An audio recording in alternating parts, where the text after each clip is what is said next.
the CDC is advising the use of non-medical cloth face covering as an additional voluntary public health measure. So it's voluntary. You don't have to do it. They suggest it for a period of time, but this is voluntary. I don't think I'm going to be doing it. The CDC is recommending that Americans wear a basic cloth or fabric mask. They can be either purchased online or simply made at home, probably material that you'd have at home.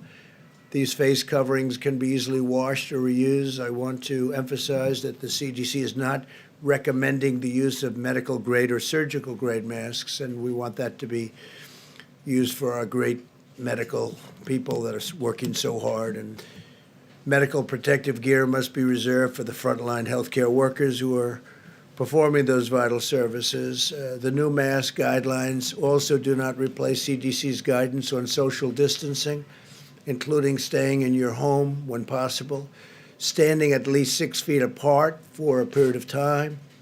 Again, we're going to all come back together here. We're going to all come back together and practicing hand hygiene, which we should do anyway.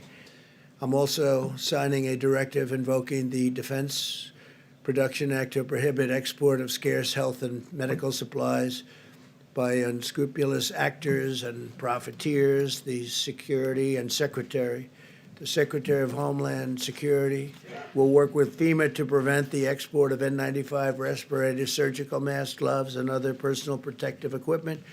We need these items immediately for domestic use. We have to have them.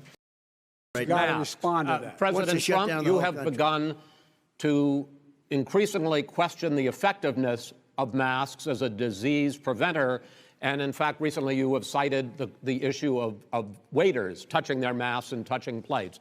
Are you questioning No, I think the masks efficacy are okay. of You have masks? to understand, if you look, I mean, I have a mask right here. I put a mask on, when I think I need it. Tonight, as an example, everybody's had a test, and you've had social distancing and all of the things that you have to, but I wear masks when needed. When needed, I wear masks. Okay, let me ask. I don't wear masks like him. Every time you see him, he's got a mask. He could be speaking 200 feet away from it. He shows up with the biggest mask I've ever seen. I will say this. Vice President Biden, go ahead, sir.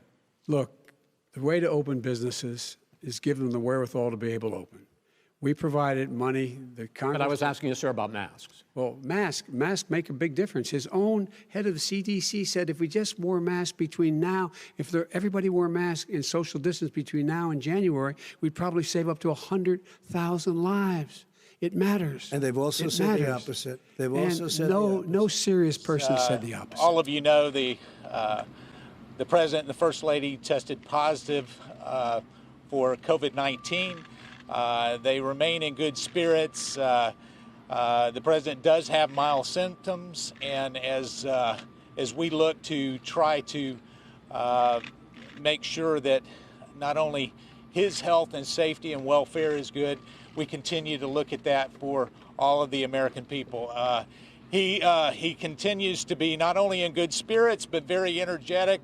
We've talked a number of times this morning. I got the 5 or 6 things that he had tasked me to do, like I do every single morning, and he is certainly wanting to make sure that we stay engaged. I think the other thing that is critically important, the doctors continue to monitor both his health and the health of the First Lady.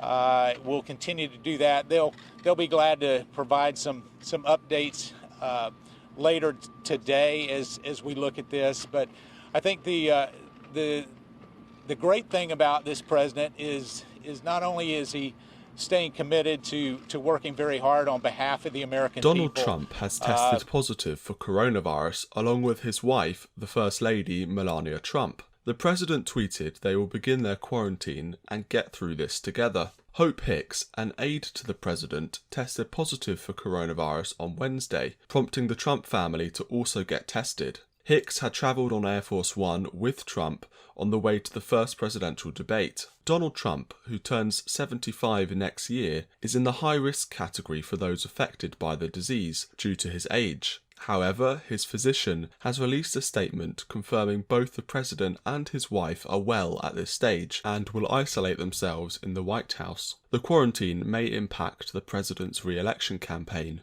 with the vote just 1 month away. It is unclear whether the second debate between Joe Biden and Donald Trump will go ahead, which was due to take place on the 15th Well, obviously, of October. I think we all want to send our best wishes to the President and the First Lady, and I've done that this morning, as you can imagine. And I'm sure that they'll both stage a very strong